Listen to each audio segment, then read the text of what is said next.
In this section, we will identify typical patterns and methods of operation of child abusers. A child molester is described as a person older than the victim, male or female, which experiences any type of sexual act with a child. The majority of child molesters are male. When young children are close in age, no more than 3-year age span, sexual contact is called camper-to-camper or peer-to-peer contact. In many cases, this is normal childhood behavior, particularly in younger children.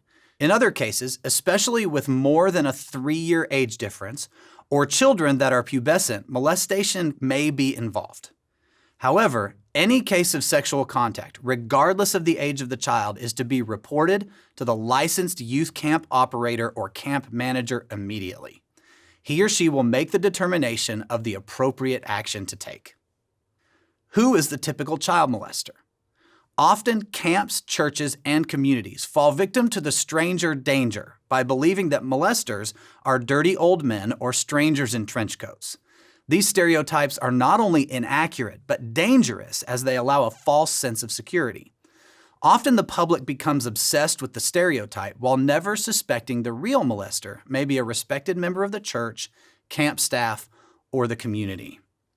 There are 2 types of child molesters: preferential offenders and situational offenders. Preferential offenders have a particular sexual preference for children of a particular age, gender, or a child with specific physical characteristics. They are extremely dangerous because of their predatory nature. They are proactive in seeking their victim and aggressively engage in bold and repeated attempts to molest a child. Preferential offenders invest significant amounts of time, energy, money, and other resources to fulfill their sexual desires. They have excessive interest in children, seek access to children, and frequently move to avoid capture. Also, they may maintain pornographic collections and photograph children and/or their victims. This type of offender may appear to be the ideal children's or youth worker. They enjoy children and socialize well among children. One preferential offender may have hundreds of victims in a lifetime. The best way to deter this kind of offender is to develop an environment that puts the offender at risk rather than the child at risk. A thorough screening program, proper supervision, and accountability will discourage this type of offender. The other type of child molester is a situational sex offender. Far more situational offenders exist in society than preferential sex offenders, but they have fewer victims. Situational offenders are opportunists engaging in misconduct when the opportunity presents itself. They are indiscriminate concerning whom they molest and act completely of impulse. An example of a situational sex offender would be a youth worker who plans various activities for his youth. After the meeting, he takes several of the students home following the activity. The last person to be dropped off is a young girl who comes from a dysfunctional family. A pattern develops where the offender and the girl sit in the car and talk for an extended period of time. One thing leads to another, the opportunity presents itself, and the youth worker has a sexual relationship with the girl. To reduce the risk of situational molestation, camps must create an environment of accountability. Screening and supervision are the 2 key strategies to establish an environment and, in turn, reduce the risk of sexual molestation. Let's look at methods of operation used by sexual predators to gain access to a child. First is seduction. The molester usually is known to the child. He spends time with the child and normally is trusted by the child. The initial contact with the child is non-sexual, but over time advances to be sexual in nature. Molesters may use pornography to lower the sexual inhibitions of the child. The abuser may also use a technique called grooming, which is a gradual and subtle process, and one that has extraordinary power in desensitizing the victim to increasingly inappropriate behavior while rewarding the victim for tolerance of that behavior.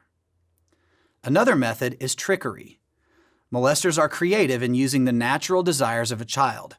Children see adults as authority figures. Children are naturally curious and need attention and affection. A molester may use these natural tendencies to trick the child into a situation where these molestations can occur. Molesters will isolate a child from adult supervision using trickery, or they will be more vulnerable to molestation.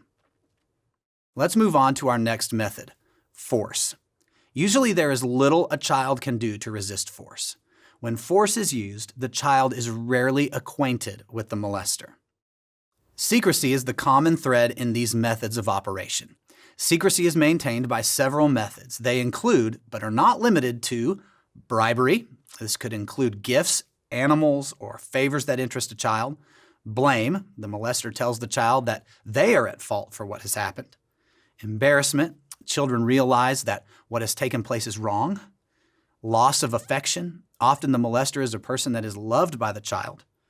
Displaced responsibility. The child blames themselves for the molestation. Threats. The molester will threaten the child or someone in the child's family with physical harm. There are signs to watch for that include workers who spend an exorbitant amount of time with kids, adults who prefer the company of children to adult relationships.